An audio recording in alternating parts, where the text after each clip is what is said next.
In our very first story, one dead body has been retrieved in the just-ended rescue mission at Akrokeri Bronicrom, a town in the Ashanti region, where some residents were trapped under a collapsed pit. The police say there are no more bodies in the pit and have directed that it is covered. Let's now go live to the area and speak with the Obuasi District Police Commander. Good evening to you. Now, what is the very latest we're learning that the pit has been shut and the rescue mission has come to an end? Can you confirm that indeed it is only one dead body that was retrieved?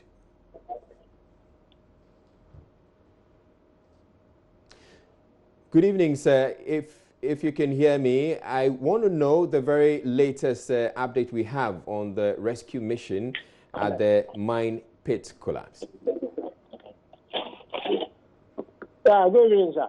All right. So what's the very latest? We're learning that only one dead body was retrieved. Yes, it is true. We have one dead body have been retrieved from, as you said in the foundation of your report. And then around 5 a.m., when the police had that information of that incident, police went in there, and when we went to the scene, we realized that the air traffic came in as we indicated. But as the number of people who are in there to trap, we are not able to ascertain. Through investigations by the local people and in the community, only one person was informed that one Abu Steven, 35-year-old man, was known to have been inside that pit. And through to that incident, we did investigations to that effect. And truly, that person has been retrieved from that pit, who happened to be a person of a native of Akrokeri in that regard. And then investigation, as we said, nobody has come to the police to indicate that a person has been missing, whether a friend, a relative, in that regard. And we concentrated our matter to only one person. And truly, from 8 a.m. to 2:30, one body was retrieved from the pit. Notwithstanding that effect, AGA was contacted, which happened to be the area of their jurisdiction as a mining concession. And the experts also came. NEDMO and the Adanse North District Assembly also came. So, all collaboration with the police, this body was retrieved. Looking at the circumstances and the deep of the excavator which dug into the mine or into the distance, they indicated that no other person was there. In that regard, the NEDMO and the engineers directed that the pit or where the body was retrieved was to be covered. So police, together with the vanguard, we came to support the area, and the body has been covered. The body of that boy or that man happened to be Stephen Abu, 35-year-old man, has been taken to the government hospital at Obuasi for autopsy, and that area has been covered.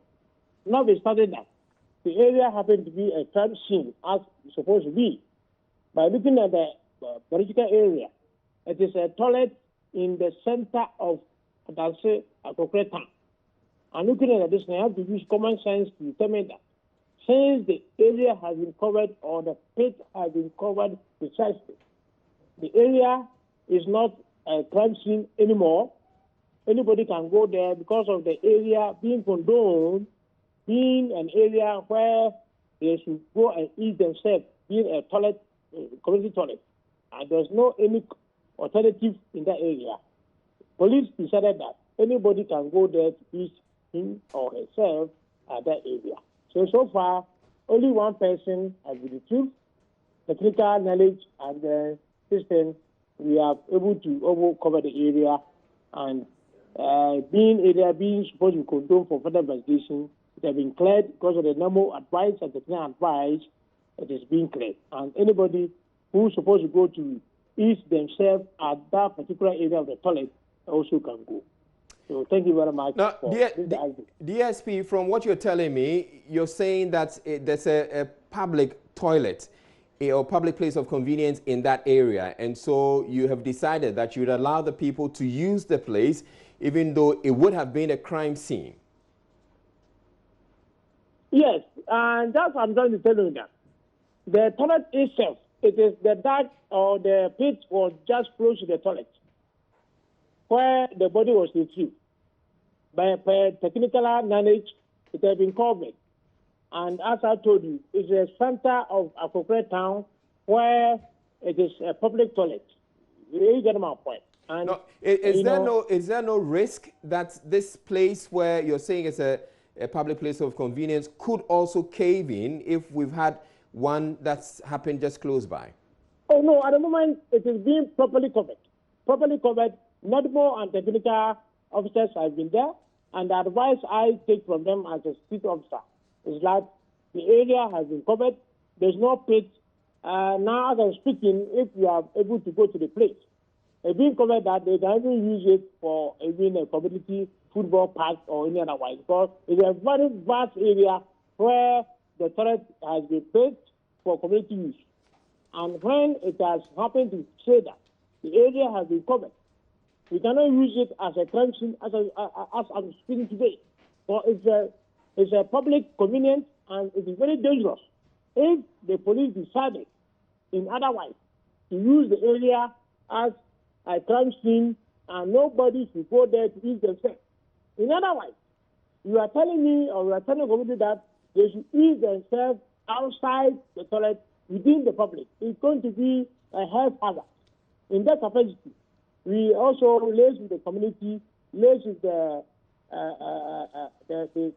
district assembly, the NENMO, and we decided with the Vanga that the area happened to be the crime scene. Looking at that circumstance in the area where it will be properly covered, then we should allow the people to even go to attend the public toilet in that place, precisely, so that then that place is going to be any other matter. In that precise, there's no hole where somebody can just go there to say that I'm entering to go and do any other matter. Meanwhile, all right, there's a skeletal police security this night to watch the place until, of course, the place is properly leveled.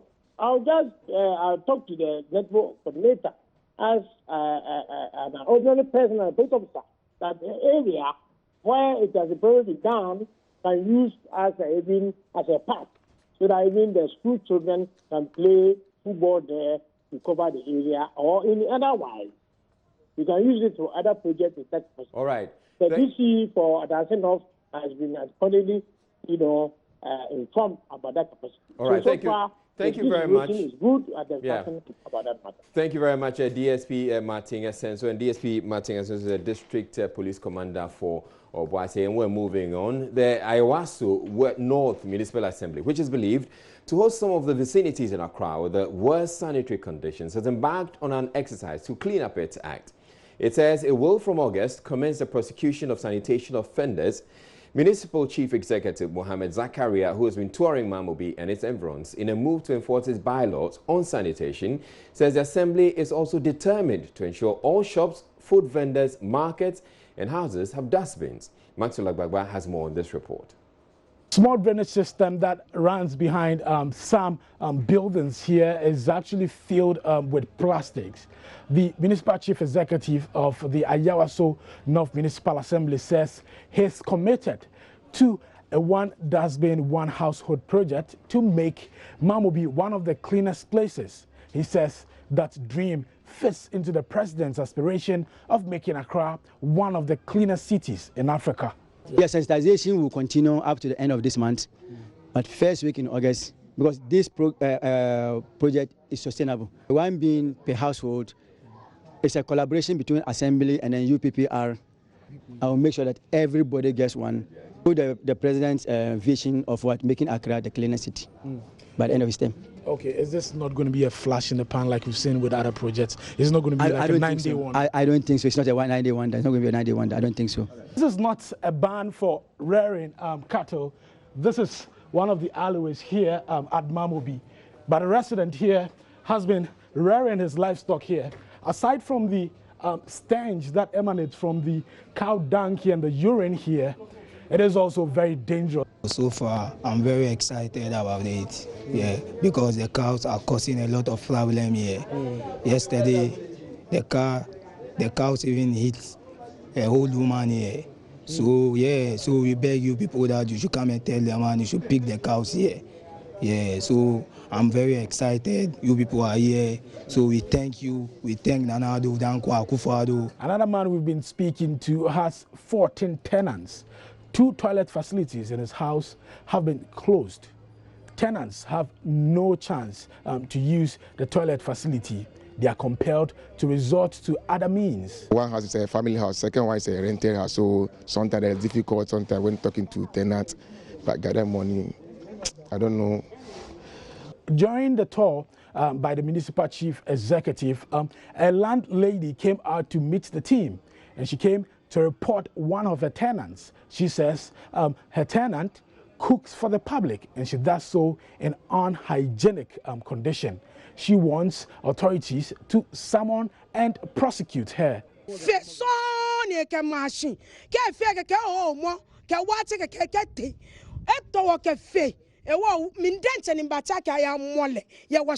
are fed up with unhygienic conditions. She prepares her meals in this condition and sells them to the public. That is why we reported her to the municipal authorities. We want the authorities to be firm in cracking the whip. Many defecate into pollutants and throw them into the drains. My mom is sick as a result of the insanitary conditions.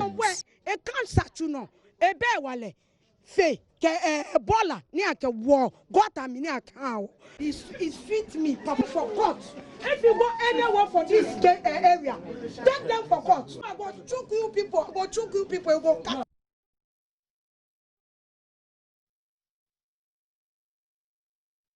Law enforcement agencies are receiving the backing of some MPs, including the Majority Leader, Oseche Mensah-Bonsu, to go all out in the enforcement of Ghana's laws, barring foreigners from engaging in retail trade. Ghanaian retailers over the past 2 months have taken it upon themselves to evict their Nigerian counterparts they allege are trading contrary to law. A joint parliamentary committee is already probing the matter, but even before they conclude their work, some MPs insist no treaty entered into by Ghana supersedes domestic laws. There is more in the following report.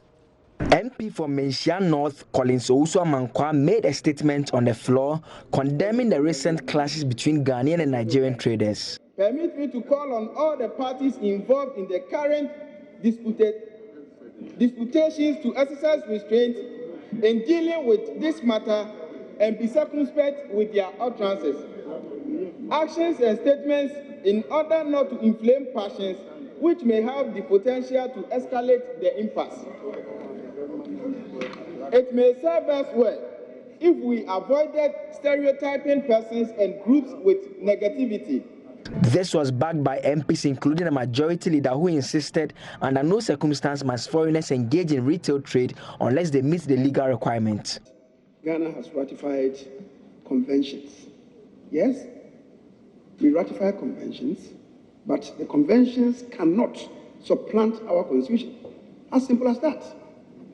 And in the sub-region, Mr. Speaker, the ECOWAS protocol provides for free movement of goods and services.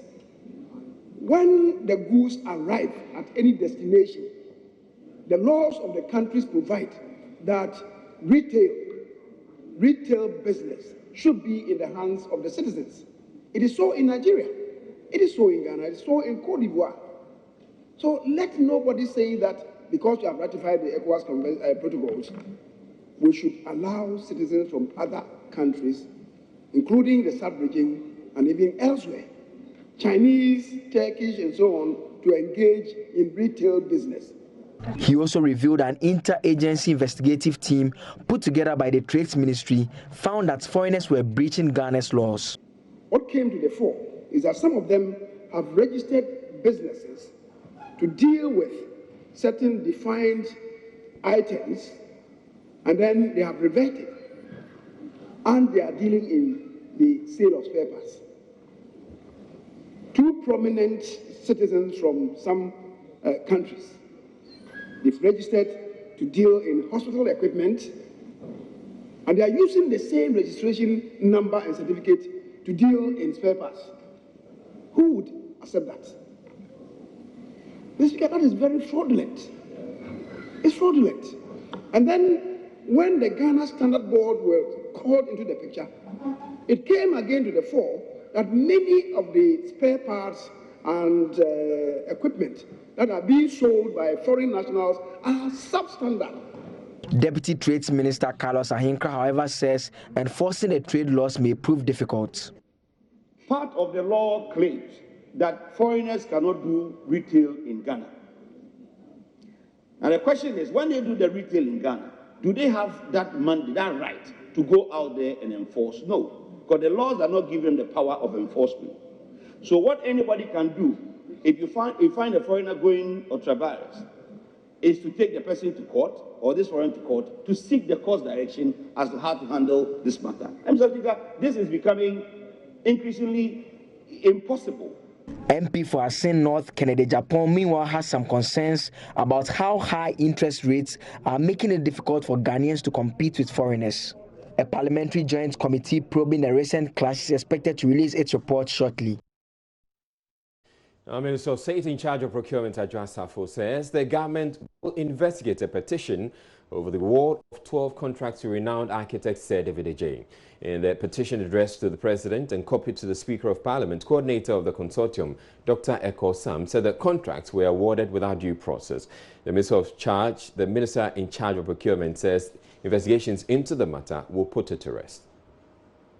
As it stands now, my ambit or my mandate rests with advisory and policy. So I will advise the President accordingly. But I think that moving forward, we ought to have procurement as a fully established ministry and move all those procurement agencies under that ministry. And that way you would have a minister supervising and monitoring and making sure things are done right. Finance is big.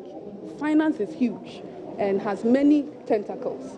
But the world is moving towards moving procurement as a little subset of finance into a fully grown matter, because whether you protect the public purse, whether there's corruption, whether you fail as a government, centers around procurement. So we ought to have a look at it. On face value, in terms of your expertise, has it necessarily raised eyebrows that you have one person winning more than 10 contracts? We will definitely interrogate the processes that went through in choosing whoever that has made the news all over. We need to properly interrogate, and where necessary steps need to be taken to ensure that the right things are done, we will do so.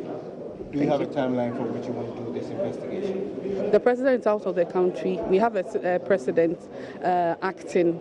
I'm sure that when the President comes in, I will have an engagement with him on this matter. But in the meantime, I think that Ministry of Finance and then the Public Procurement Authority would be directed to initiate, since that is under their ambit and not under mine. The residents of the Lejo-Kuku-Kroa municipality say they would be forced to unanimously boycott the 2020 polls if deplorable roads in their area are not fixed. They blame the constant breakdown of vehicles and respiratory infections on the bad road. Apart from the dust pollution, the Lekma Hospital is also being impacted negatively. Residents have been pouring out their frustrations to Joy News as our campaign Fix Lekma Now intensifies. If this road is not fixed, then the government should be ready for a serious demonstration. It is an entire community on its knees. Today you'll be running on this road, tomorrow you are at a shop. I mean, it looks as if this place is not part of Ghana. Being battered by dust from a deplorable 7.5-kilometer road stretching through the community. Thick film of brown earth covers several surfaces of cars, walls of houses, tabletops, and a trip along the stretch leaves commuters drenched in the dust. The Lekma Road, now very popular for the wrong reason, according to the residents, has been their worst nightmare. We are suffering about the dust. If you go to my room now, every day I have to ask my kids to dust the place. It's very bad. We are suffering with our kids. Well, near shows near the DSS, never boy joint near the idea to. And yes, Rabbi, say Panachoa, or Mesha. What he's saying is that it's the same every time that he has to access or apply the route.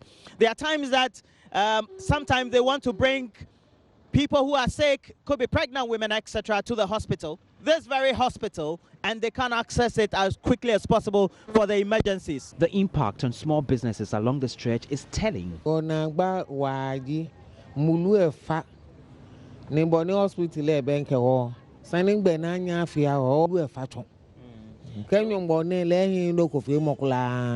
we have people who have to eat this before they go to work. But as they are doing that, they also have to be inhaling dust. Already, there's dust that is already settling on the food. I'm a revenue collector at my assembly. And when you come to them to collect the revenue, they will tell you the road is bad, so they will not pay. Especially those who sell tabletop, the 50%, they will not pay. The property rates, they will not pay because the road is not done. A tortuous journey to the main referral hospital at Teshi, the Lekma Hospital, could be a long and ending one. Some residents share harrowing near-death experiences en route to the hospital. I was admitted here. I almost died because when I was being transported to this place, the road was so bad that the driver has to take, his time instead of coming with a certain time. What was wrong with you? No, it is. But then I was having something like is it asthma? I cannot tell, with water, green water, blue water in my body. So I was operated upon here. It's time for them to do something about the road. And there's a major hospital here. You can just imagine if somebody is in labor and then uses this stretch of road as bad. It's not good. Hospital officials are helpless and frustrated in equal measure. Administrator Charles Banafo speaks about constant breakdown of equipment due to the dust pollution. And the dust also permeates into the sensitive equipment like the CT scan, the laboratory equipment, and other gadgets that we use. The sea breeze also goes in there to add up to the dust and then causes rust on the boards. So most of the time we get frequent equipment breakdowns. And can talk of currently as we speak, our CT scan machine has gone off beyond repairs. And for that matter, the whole of Teshi, we don't have CT scan. They have to depend on the private sector for CT scans. But the air conditioners are also breaking down. Our analyzers are all breaking down frequently, and we have to spend a lot of money on. Yeah, so if you come to the equipment aspect, that is what I can say for now. Our oxygen plant has also gone off beyond repairs. That has to also be replaced. And Dr. James Boache is head of obstetrics and gynecology at the hospital. He's worried about the impact of the roads on the transportation of pregnant women to the facility. You can go to the maternity ward right now, the labor ward, where it's so hot. We have an AC there for the women to be comfortable. It's spoiled. Go to theater, we have to, it's like every 2 weeks, you have to service it and change it because it gets clogged up. And sometimes we have to operate in the heat. And the road is so bad that for us, for obstetrics and gynecology, time is of the essence. A bleeding woman, you have to sort it out as soon as possible. And you can't drive fast on this road. What the speed you can go on this one? Because of the road, there are delays in assessing emergency care. I mean, when you talk about emergency care, there are 3 Ds. They talk about delay in getting to the facility and all that. And this is a major D in that. The angry community folks say they are fed up, tired of the neglect, and are bent on speaking up unanimously at the 2020 polls if nothing changes. And sadly, municipal authorities are helpless in the circumstance, all pointing to the Roads and Highways Ministry for solutions. As it stands, the Member of Parliament, Dr. Bernard Okoboy, has been the easy target of a resident's fury. He knows there is an overbearing burden on him to lead the charge. But what happens if all his efforts have equally yielded no results? Until this road is fixed, the 500,000 residents here will have to endure paying more for fixing their car parts, hospital bills, and cleaning their homes constantly because of a lack of will by authorities responsible to simply do their job. But we here at Joy News will continue to pile pressure to fix Lekma now. Hashtag fix Lekma now. And the campaign has caught the attention of the Roads, Transport and Transport Committee of Parliament. Ranking member Kwame Agboja has been speaking to Joseph Akable. Very much. I want to commend you, first of all, for your commitment to look at issues that affect the ordinary person in the country. And indeed, road infrastructure is one of the thorny issues.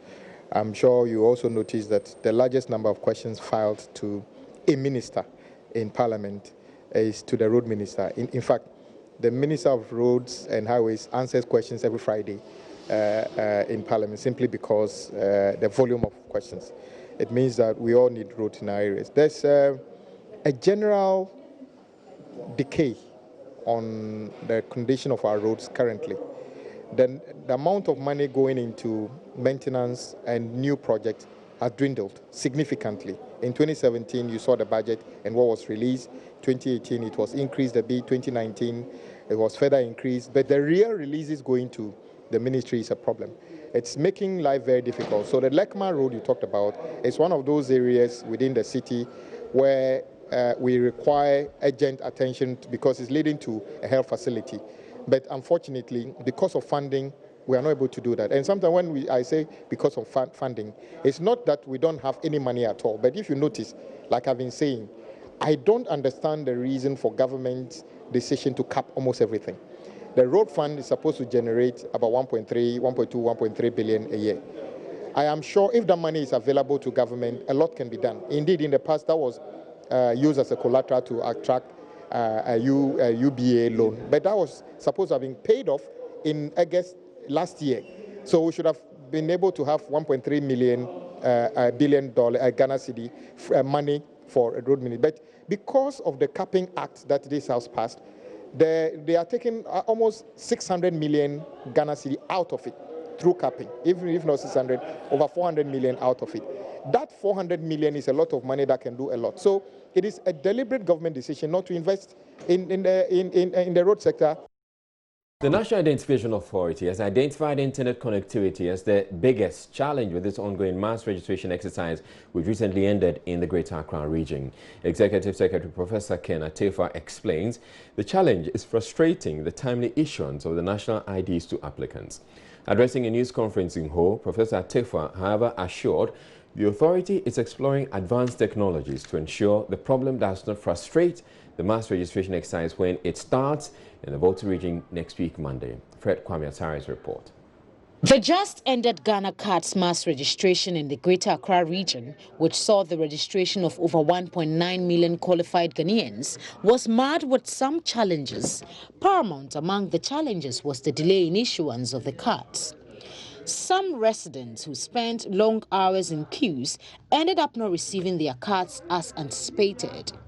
That notwithstanding, Professor Ken Atefa says the authority has put in place some measures to deal with those challenges in subsequent registration exercises. We do not want that to happen. It is not our wish or plan, it's not our design that people should leave the comfort of their homes to go and queue and all of that. We come to the Volta region with all the 1050 machines that we use in Greater Accra.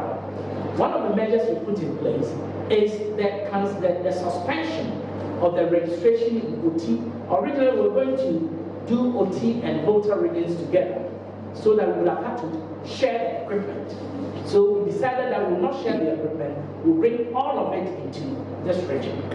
So that's number one. Number two, the second factor that has adversely impinged on our progress is the reality of data connectivity challenges. We are exploring, just 2 days ago, Friday, Saturday, and yesterday, we were testing a new technology in Pram area. We needed a place where there is absolutely no data connectivity at all, to see whether the system we're going to test will work. Trying to bring on board satellite. He, however, warned against foreigners who will be caught posing as Ghanaian nationals to be issued Ghana cards. I think that most decent-minded persons who may misapprehend that they are Ghanaians, when they are confronted with the reality, the position of the law, and they come to appreciate that they are not Ghanaians, they will not resist. But there are those who, knowing full well that they are not Ghanaians, will do all within their power to falsely or fraudulently claim Ghanaian citizenship. It is your bounden duty as citizens and as journalists to assist us assist us Ghanaians, all of us Ghanaians, to police vigorously the boundaries of Ghanaian citizenship. It is our bounden duty. It is the minimum that we can do for our country. 350 registration centers will be set up across the 18 municipalities and districts in the Volta region for the mass registration exercise. Ghanaians, residents in the region and above 15 years are requested to visit the nearest center with documentation that proves the identity and evidence of acquired citizenship to register for their cards. Fred Kwame Asari's report for Joy News. The Offensive Magistrate Court has remanded two linguists of a fetish priestess for 2 weeks for allegedly shooting 2 children, of whom one died. 11-year-old Blessing Opoku was pronounced dead on arrival at the hospital, but Nice Dear has since been treated and discharged. The court today refused them bail on grounds the bail request is beyond their jurisdiction. Naya Jima witnessed proceedings in court and filed this report. Smaila Salifu and Kofi Awuah, who assist priestess Beatrice Prempe, face murder, causing harm and abetment charges. A gun Smaila was reloading after use went off and hit the 2 girls during a display by the priestess. Deceased Blessing Opoku's mother, Efiada Akoa, who was in court, cannot hide her tears. She recounts how her daughter had taken money from her to buy food that evening, only to hear later that the girl and her friend had been shot. She says, "I went out to look for her. When I realized she wasn't coming, immediately I came back from the unsuccessful search. Someone came to me to break the news. All we want now is permission to bury our child and also justice for the girl."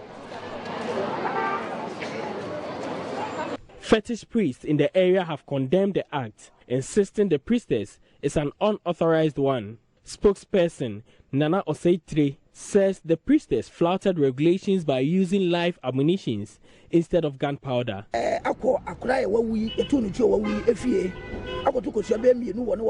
Our investigations show he went to the house of the deceased to break eggs. Definitely, there should be a reason behind that action. The shooting happened after that action. There should be an explanation to all that. We learn how to shoot musketry, and there is a recommended gun type. She flouted all these. We will invite the priestess for questioning.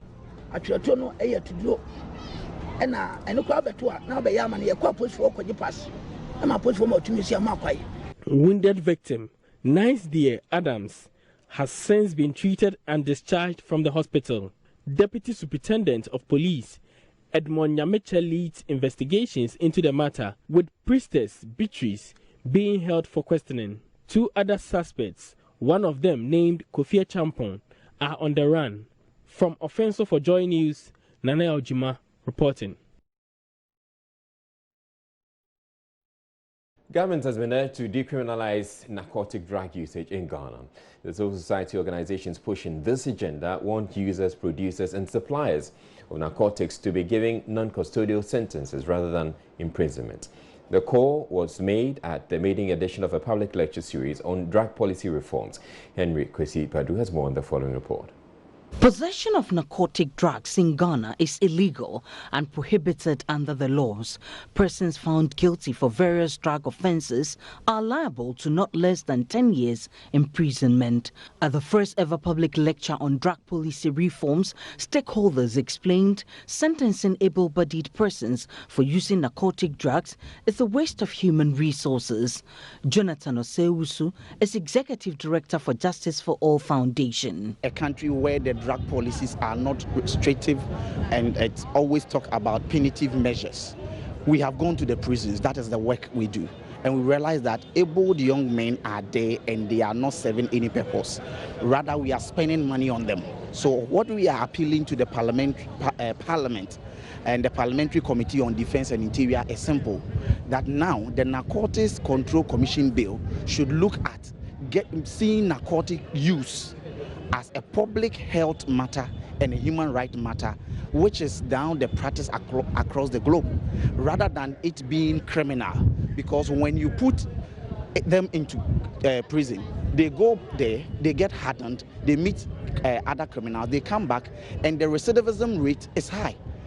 where reoffending rate is high, it threatens national security. The Narcotic Control Commission bill is in the process of being enacted as the bill is before the Parliamentary Committee on Defence and Interior. Former Executive Director of the Narcotics Control Board, however, wants Parliament to amend sections of the bill which criminalizes cannabis as well as legalize the substance. Prohibitionism, criminalization of drug use in the manner it is criminalized in many parts of the world, including Ghana, is not helping. All we are saying is that, look, legal regulation is the best. But in our cultural context, and precisely because of the issue of the regulatory systems and mechanisms, we need to start slowly. Decriminalization. But you see, our law bans cannabis, makes cannabis illegal. But that is first of all, that is non-science, because there are certain varieties of cannabis that are non-psychoactive. Chairperson of the Defence and Interior Committee, said Kwame Champon, explains there is a need for a broader consultation to achieve this goal. We just started with the bill in committee. We have not completed the second reading, which is going to be the report that we're going to take a plenary. But we are a very progressive people, and our committee is going to enact a legislation which will give this country, where we are, a very useful, practicable, pragmatic law. We are open for suggestions. We'll debate it. We are going to do what is good for the country. The West African Drug Policy Network says it will empower citizens to advocate and influence decision makers to shape and develop human drug policies and legislation. Henry Bredu's report for Joy News.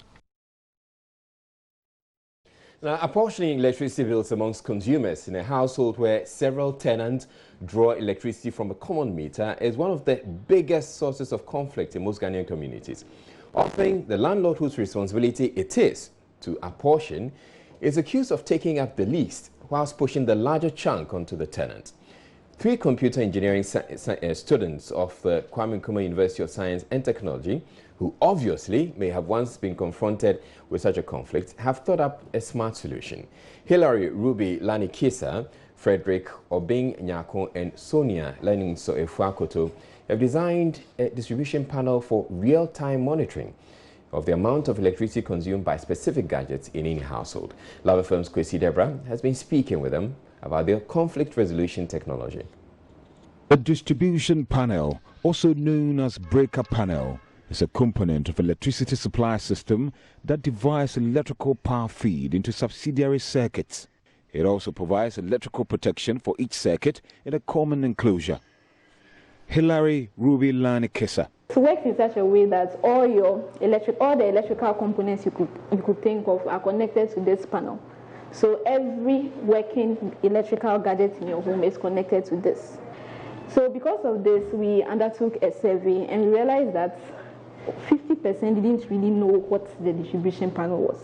And because of this problem, you realize that a simple problem associated with the electrical distribution panel, you find people rushing to call in the electrician, who also come in and charge exorbitant amounts of prices just for something as tweaking 1 or 2 things. She and her final year colleagues sought to determine the status of the circuit breakers on the panel. So we want you to be able to tell when there is something in the panel which is not working well, or when there's too much current coming in or it's too small. And we also want to achieve real-time monitoring of the voltage and current values which are coming into your home. The system consists of current transformer sensors, microcontrollers, GSM, server, and mobile application. Frederick Obinyako. These 2 devices, called the current transformer sensors, they measure in real time the energy consumption of the bulbs. So if I have something like an AC or anything, so these 2 guys do the job. They measure it, then they pass it to the device over there, which is called the microcontroller. It acts as the brain of the whole system. So it processes whatever they are bringing, then it pushes it to this guy called the GSM, then it sends it to our server. The values picked up by the sensors are sent to the mobile app to show breakdown of the energy consumed. Sonia Akuto. In addition to that, it plots a graph to show how energy is consumed, and then the user gets to see all these information. The students are working to remotely control the distribution panel. In the future, we hope to be able to communicate via the mobile app to the distribution panel. That's the first one. And at the moment, our mobile application supports Android devices. So then, in addition to the Android devices, we want to extend it to iOS devices as well. Reporting for Joy News, Kwesi Deborah.